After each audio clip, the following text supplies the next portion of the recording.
यात्रीगण कृपया ध्यान दें। 1 जनवरी 2025 से भारतीय रेलवे ट्रेनों की समय सारणी में बदलाव करने जा रहा है। 31 दिसंबर 2024 की रात्रि 12 बजे के बाद ये समय सारणी लागू हो जाएगी, लेकिन रेलवे के अधिकारियों ने इसे पर्दे में ही रखा है। अमूमन समय सारणी को जनहित से पहले जारी कर दिया जाता है ताकि यात्रियों को ट्रेनों के समय के बारे में पता चल सके। इस बार ऐसा नहीं किया गया। अधिकांश रेलवे अधिकारियों को ही पता नहीं चल पा रहा है कि किस ट्रेन का समय बदला जा रहा है और किन का ठहराव बढ़ाया या घटाया जा रहा है। अभी तक कंप्यूटर में भी इनका बदलाव नहीं किया गया है। दूसरी ओर कोरोना काल में जो ट्रेनें स्पेशल नंबर से चलाई गई थी, उनका नंबर भी 1 जनवरी से पुराना हो जाएगा। ये दो बड़े फैसले होने के चलते स्टेशनों पर लग रहे डिजिटल और साधारण बोर्ड में बदलाव होगा। पिछले लंबे समय से समय सारणी को लेकर अटकलें लगाई जा रही थी। हर बार ये समय सारणी 1 जुलाई को लागू होती थी, लेकिन इस बार ऐसा नहीं हुआ, जबकि इसकी अवधि बढ़ाकर 1 जनवरी कर दी गई थी। भारतीय रेल में यात्रियों की सुविधा के लिए शताब्दी एक्सप्रेस समेत अनेकों ट्रेनों की स्पीड बढ़ाई जा चुकी है, लेकिन यात्रियों का सफर नहीं घट रहा है। इनका मुख्य कारण रेलवे टाइम टेबल में इन ट्रेनों की समय सारणी में बदलाव नहीं होना है। यही कारण है कि लंबी दूरी पर सफर कर रहे यात्रियों को स्पीड बढ़ने का फायदा नहीं मिल पा रहा है। पिछले साल से नई दिल्ली में चंडीगढ़, नई दिल्ली से लुधियाना, राजपुरा से भटिंडा, सरहिंदा से नगलडैम और अंबाला से सहारनपुर आदि स्टेशनों तक स्पीड बढ़ाई गई। इनमें सिर्फ शताब्दी एक्सप्रेस ही नहीं, बल्कि एक्सप्रेस और पैसेंजर ट्रेनें भी शामिल हैं।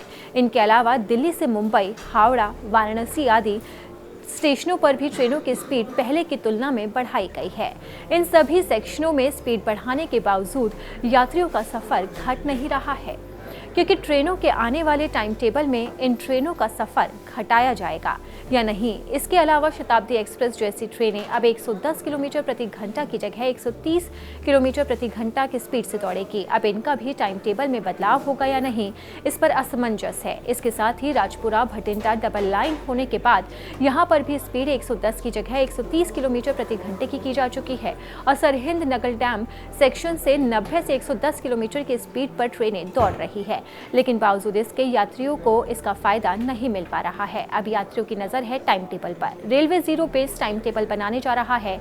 सूत्रों का कहना है कि इस टाइम टेबल में कुछ ट्रेनों का ठहराव स्टेशन पर किया जाना था, जबकि कुछ का बंद करने के बाद विचार विमर्श किया जा रहा है। दरअसल ट्रेनों का ठहराव कम होने से जहां रेलवे का पैसा बचता है, वहीं ट्रेनों की स्पीड में भी इसका असर पड़ता है।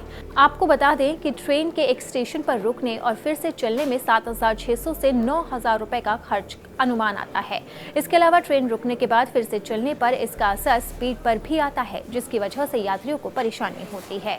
जिन यात्रियों की टिकट 31 दिसंबर को रात 12 बजे के बाद की है, उनकी ट्रेन के समय में बदलाव होने के कारण परेशानी हो सकती है। हालांकि रेलवे का तर्क है कि यात्रियों को मैसेज भेज दिए जाएंगे। इसके बावजूद यात्री ही नहीं, बल्कि कर्मचारियों के लिए भी असुविधा हो सकती है।